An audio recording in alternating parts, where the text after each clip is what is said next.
सबको नमस्कार दोस्तों, मैं एडवोकेट महेश आप सभी का स्वागत करता हूँ अपने इस यूट्यूब चैनल पे। दोस्तों आज एक विषय लेके मैं इस अपने यूट्यूब चैनल पे आपको मैं बताने जा रहा हूँ कुछ नई इन्फॉर्मेशन। जैसे कि मैंने बहुत पहले एक मेरे दोस्त ने मुझे पूछा था यूट्यूब का मेरा वीडियो देख के कि सर कुछ आर्बिट्रेशन अवार्ड के बारे में मुझे बताइए कि मेरा लोन जो है डिफॉल्ट हो गया है और बैंक ने मुझे क्या कर दिया है, आर्बिट्रेशन का नोटिस मुझे भेज दिया है। तो दोस्तों उस कंडीशन में आपको क्या करना होता है और कौन सी चीजें हैं जो अगर आप आर्बिट्रेशन की नोटिस आ जाती है और उसको हम अटेंड नहीं करते हैं तो हमारे हमारे खिलाफ। देखिए दोस्तों, ये नोटिस है, मैं यहाँ पे आपको प्रैक्टिकली बताने जा रहा हूँ जो कि आपको बहुत ही ये इम्पोर्टेंट हो जाने वाला है और आपके केस में आपको बहुत ज्यादा सहायता मिलने वाली है दोस्तों। तो दोस्तों ये है एक नोटिस जिसको मिल गई है, वो क्लाइंट हमारा जो है उसको मिल गई है।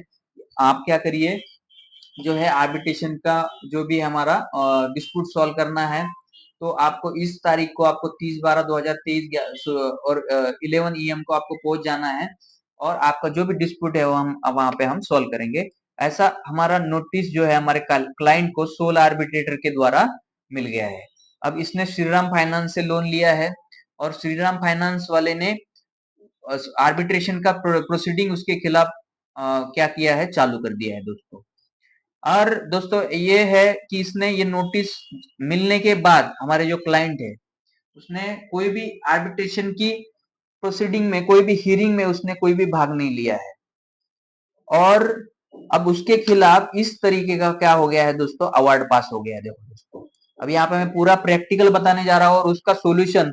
अगर ये अवार्ड को आपको कैंसिल करवाना है, रद्द करना है, तो कुछ ग्राउंड्स भी है जो कि यहाँ पे मैं इस वीडियो में बताने जा रहा हूँ। एक कोर्ट का जजमेंट भी है, वो भी मैं यहाँ पे आपको बताने जा रहा हूँ दोस्तों। तो ये वीडियो को पूरा ही देखना दोस्तों, ताकि ये वीडियो ऐसा वीडियो यूट्यूब पे आपको कहीं पे भी प्रैक्टिकली नहीं मिलेगा दोस्तों। तो दोस्तों देखिए, यहाँ पे इसके खिलाफ अवार्ड पास हो गया है क्योंकि इसने कोई भी हियरिंग जो अटेंड नहीं किए है और लोन इसने लिया था कुछ 70,000 रुपए का।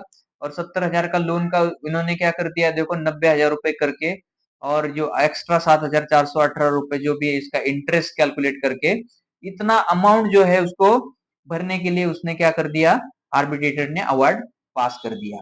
अब ये क्या करेगी बैंक, ये अवार्ड लेके वो जाएगी कोर्ट में और उसको एग्जीक्यूशन पिटीशन फाइल करेगी।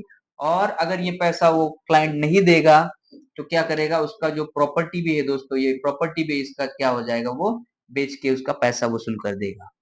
तो दोस्तों देखिए ये इम्पोर्टेंट वीडियो। अब इससे कैसा बचना है, तो ये मैं वकील के नाते मैं आपको यहाँ पे बताने जा रहा हूँ कि सबको आप ये फॉरवर्ड भी करना ये वीडियो।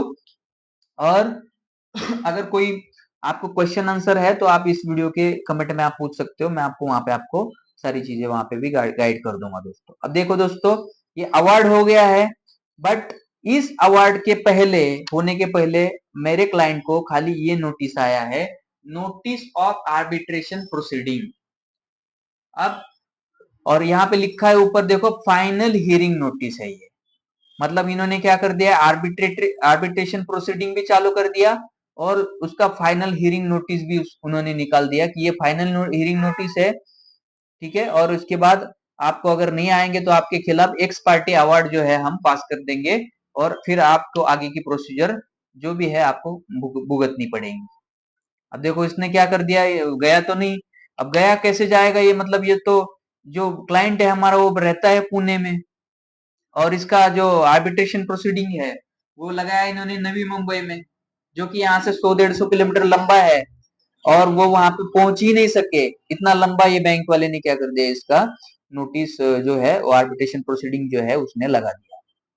अब दोस्तों बैंक कभी भी ऐसा ही करेगी कि आपके जो शहर है उस शहर में आपका आर्बिट्रेशन का प्रोसीडिंग कभी नहीं लेंगी, क्योंकि उसको क्या करना है लंबा, वो सामने जो क्लाइंट है वो ऑलरेडी फंस गया रहता है लोन के चक्कर में, वो इतना दूर जा ही नहीं सकता और ना अपना केस वहां पे वो जो भी फाइट कर सकता है और जो भी अपना स्टेटमेंट वहां पे लगा सकता है, ठीक है। तो बैंक क्या करेगी, आप रहते हो दिल्ली में तो आपका केस लगा दिया जाएगा वेस्ट बंगाल में, आपका केस लगा जाएगा कलकत्ता में, आपका केस दिल्ली में रह गया आप मुंबई में लग जाएगा। तो दोस्तों बैंक क्या करेगी, आपके खिलाफ आपको हैरेस करने के लिए ऐसी चीजें ये बैंक क्या करती है दोस्तों, ताकि आप वहां पे जा ही नहीं सके। ठीक है, अब देखिए दोस्तों, यहाँ पे बैंक ने क्या किया है, इसको डायरेक्ट फाइनल हियरिंग का नोटिस दे दिया। अब बैंक ने यहाँ पे क्या गलती की है, अब ये गलती ये हो गई दोस्तों कि आर्बिट्रेशन का जो प्रोसीजर है, ठीक है, तो वो चलता है आर्बिट्रेशन एंड कंसिलिएशन एक्ट 1996। अब इसका मैंने ये पूरा एक्ट यहाँ पे मैं आपको बताने जा रहा हूँ, उसमें क्या चीजें हैं जो कि मैं इस एक्ट को पढ़ के मैं आपको बताऊंगा कि ये जो अवार्ड उसके खिलाफ हो गया है, ठीक है, अब ये जो अवार्ड उसके खिलाफ हो गया है ये कैंसिल होने जा रहा है दोस्तों, ये सेटिसाइड हो जाएगा, कोर्ट इसको क्या करेगा, रद्द कर देगा। अब ये मैं चीजें मैं इसके अंदर आपको बताने जा रहा हूँ। अब इस क्लाइंट को जो है हमारे, इसने डायरेक्ट फाइनल नोटिस भेज दिया।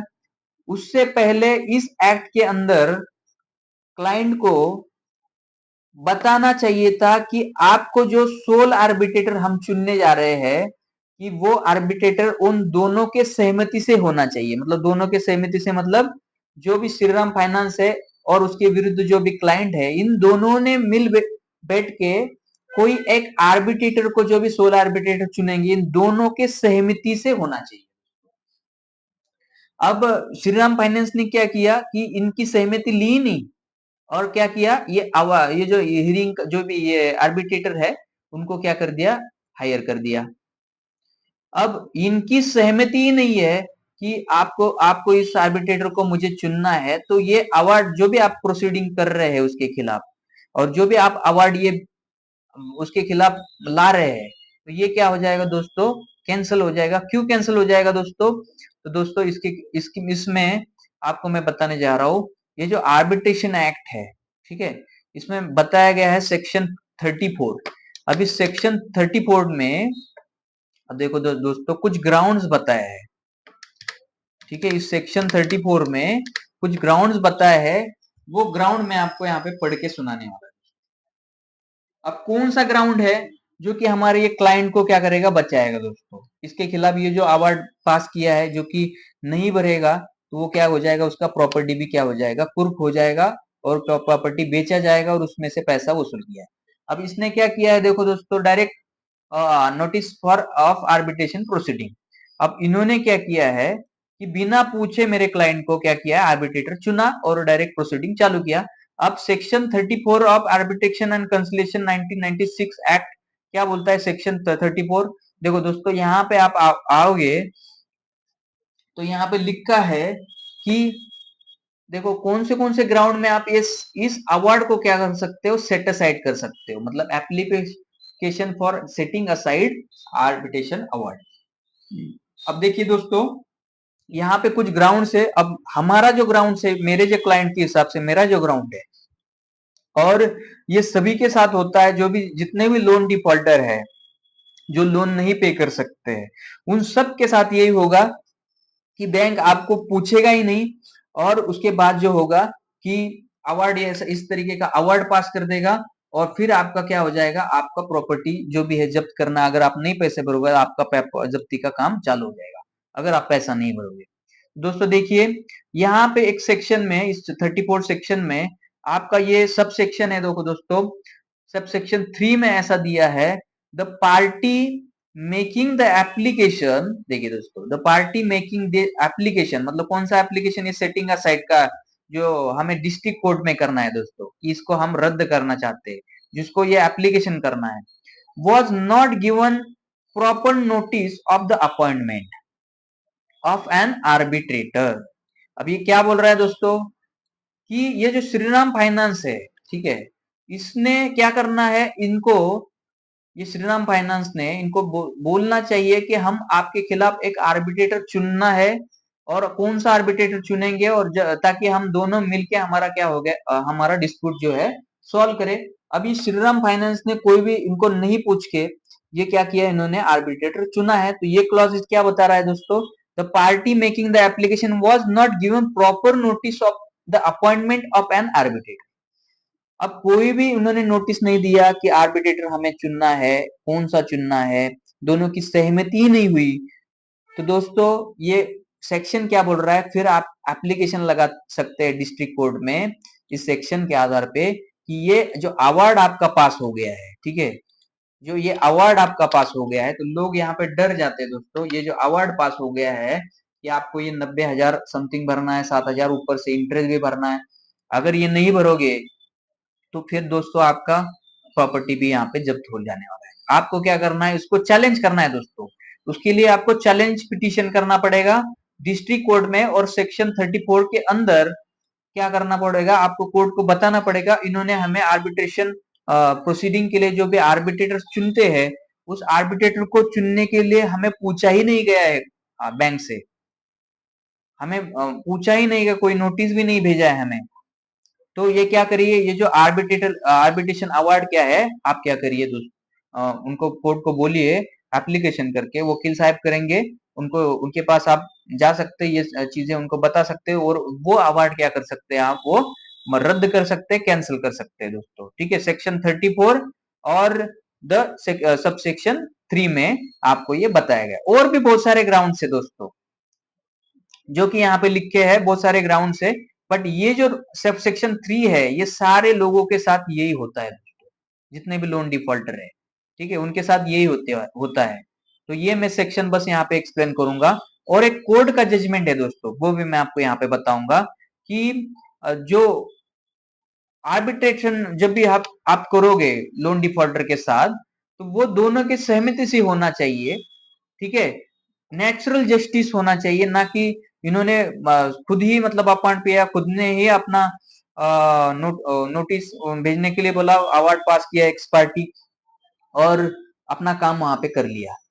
तो दोस्तों एक कोर्ट का जजमेंट बताऊंगा जिसमें बोला गया है कि आर्बिट्रेशन जो भी आर्बिट्रेटर आप सोल आर्बिट्रेटर चुनोगे, तो इन दोनों के सहमति से चुनना पड़ेगा। तो उसके लिए मैं आपको एक जजमेंट बताने जा रहा हूँ दोस्तों। तो आर्बिट्रेशन एक जजमेंट है जो कि यहाँ पे आपको बताया जा रहा है दोस्तों, एक जजमेंट है। आप इस जजमेंट की कॉपी अगर आपको चाहिए तो मैं आपको मेरे नंबर पे व्हाट्सएप करिए, उसमें आपको मैं बताऊंगा, उसमें आपको भेजूंगा, ठीक है। तो ये है दोस्तों रिच एंड लॉयल रॉयल थॉक इट्स प्रोप्राइटर रविंद्रन भाई ये गमित, और versus authorized office of Hinduja Leyland and finance limited, ये भी एक लोन डिफॉल्टर का केस है दोस्तों। इसमें बताया गया है, देखिए दोस्तों इसमें क्या बताया गया है इस जजमेंट में, आपको डायरेक्टली रूलिंग बताने जा रहा हूँ दोस्तों। कुछ लोगों को क्या है कि पूरा डिटेल में अगर आप लीगली बताने जाओगे, मतलब कानूनी भाषा में, तो समझ में नहीं आएगा, इसीलिए मैं एकदम भाषा जो है एकदम साफ भाषा में बता रहा हूँ जो कि आप समझ सको। तो देखिए दोस्तों इसका जो जजमेंट का पैरा नंबर 18 है, ये बता रहा है the Honorable Apex Court has held that a person having an interest in dispute or in the outcome, therefore, eligible not only to act as an arbitrator, but it is also rendered ineligible to appoint anyone else as an arbitrator. It is an admitted position, each of the petition that the arbitration clause gave power and authority to the respondent NBFC unilaterally to appoint the sole arbitrator, and accordingly the sole arbitrator was appointed unilaterally. Unilaterally मतलब क्या दोस्तों, मतलब खाली अकेले नहीं, मतलब सामने वाली पार्टी को बताया नहीं, उन्होंने यूनिलैटरली अपॉइंटमेंट कर दिया, which is contrary to the decision of apex court in context of section 12 और section in section 5 sub section 5 of the act, ठीक है, जो 7 शेड्यूल में दिया है। जो मैंने अभी बताया दोस्तों, आपको सेक्शन 35 बताया, उसमें क्या बोला है, ग्राउंड क्या बोला है कि यूनिलैटरली नहीं चाहिए। अब इसने क्या किया, इस केस में यही हुआ कि यूनिलैटरली क्या किया, आर्बिट्रेटर को अपॉइंट किया, और कोर्ट ने क्या डिसीजन दिया, देखो दोस्तों, तो कोर्ट ने ये डिसीजन दिया, यहाँ पे मैं आपको पढ़ के बताता हूँ, ठीक है। तो ये पैरा नंबर 20 है, in light of about discussion and considering the fact of the case, it becomes evident that from the very inception for the stage of appointment of the sole arbitrator, the proceeding were vitiated, and the imposed ex party arbitral award are therefore rendered unsustainable। मतलब ये जो award इसने पास किया है, देखो ऐसा award पास किया है, ठीक है, देखो ये अवार्ड पास किया है, तो ये क्या हो गया, अनसस्टेनेबल, मतलब इसके खिलाफ भी ऐसा अवार्ड पास किया गया था, वो क्या हो गया, अनसस्टेनेबल हो गया। The impugned award are therefore liable to be quashed, quashed मतलब खत्म कर दिया उसको, and set aside, set aside मतलब उसको बाजू कर दिया, with liberty to the respondent NBFC to initiate fresh proceeding in accordance with settle legal position. मतलब इन्होंने क्या बताया कि आप नई legal proceeding, fresh legal proceeding क्या करिए, आप चालू करिए, और दोनों के सहमति से जो भी आर्बिट्रेटर आपको चुनना है वो आर्बिट्रेटर चुनिए, और फिर आपका जो भी है प्रोसीडिंग आप क्या करिए, और जो कानून में दिया है, जो आर्बिट्रेशन एक्ट में दिया है, उस हिसाब से आप करिए, और फिर जो है आपका डिस्प्यूट वहां पे सॉल्व करिए। तो मैंने आपको इस वीडियो में आपको मैंने ये जजमेंट भी दिखाया दोस्तों। अगर ये जजमेंट चाहिए तो आप मुझे व्हाट्सएप पे हाई करिए, मैं आपको ये जजमेंट भी दूंगा। ऐसे बहुत सारे जजमेंट है जिसमें कि क्या है दोस्तों कि ये ऐसे अवार्ड जो पास करते हैं यूनिलैटरली अवार्ड, मतलब जो एक बैंक फाइनेंस कंपनी ही क्या करेगी, आर्बिट्रेटर चुनेगी, और सामने वाले जो डिफॉल्टर है, लोन डिफॉल्टर को बताएगी ही नहीं, और फिर ऐसा अवार्ड पास करेगी, और फिर उसके पास से वो पैसे क्या करेंगे, वसूल करने का जो प्रोसीजर है वो कोर्ट के द्वारा वो चालू करेंगे। अब दोस्तों इसमें आपको देखना है, जब भी आपको ऐसा अवार्ड पास हो जाए तो उसके 3 महीने के अंदर आपको क्या करना पड़ेगा, इस सेक्शन के अंदर, सेक्शन 34 के अंदर आपको एक चैलेंज पिटीशन, आप जहां पे ये अवार्ड पास हो गया है वहां की डिस्ट्रिक्ट कोर्ट में आपको ये चैलेंज पिटीशन वकील साहब के द्वारा आपको करनी पड़ेगी, और फिर वहां पे क्या हो जाएगा दोस्तों, ये जो अवार्ड ऐसा पास हो गया है वो क्या हो जाएगा, कैंसिल हो जाएगा, और जो आपके ऊपर बर्डन आ गया था, जो आप वो क्या हो जाएगा, मतलब वहां उस टाइम तो आपको वहां पे बच जाओगे, और फिर क्या हो जाएगा दोस्तों, आपको बैंक आपको कांटेक्ट करेगी और आपको सेटलमेंट करने के लिए बोलेंगे, और जितना आप सेटलमेंट बोलेंगे 20% 30% उसके ऊपर आप क्या करेंगे, अब आपके दोनों में जो भी आपका डिस्प्यूट वहां पे आप सेटलमेंट हो जाए, वहां पे आप वो क्या करिए, आप सेटल करिए लोन। जैसे कि इसमें आपको 80,000 रुपए भरने के लिए बोले, 90,000 रुपए के भरने के लिए बोले, वो हो सकता है 20,000 में भी आपका लोन सेटल हो जाए दोस्तों। तो दोस्तों ऐसे अगर नोटिस आ गए जो इनलीगली हो जाते हैं, तो ऐसे नोटिसों से आपको घबराना नहीं है, और आपको अगर किसी को ऐसे नोटिसेस आ जाते हैं तो आपको ये जो मैंने वीडियो उसी के लिए खासकर रिकॉर्ड किया है, वो आप ये वीडियो की लिंक जो आप है उनको शेयर कर दीजिए दोस्तों। इसी के साथ साथ मैं ये वीडियो को आप वहां पे बंद कर रहा हूँ। सबको नमस्ते। अगर कोई आपके क्वेश्चन है तो आप इस कमेंट में आप मेरे को पूछ लीजिए दोस्तों, आपको मैं वहां पे आंसर करूंगा। आज के लिए सबको धन्यवाद, नमस्ते।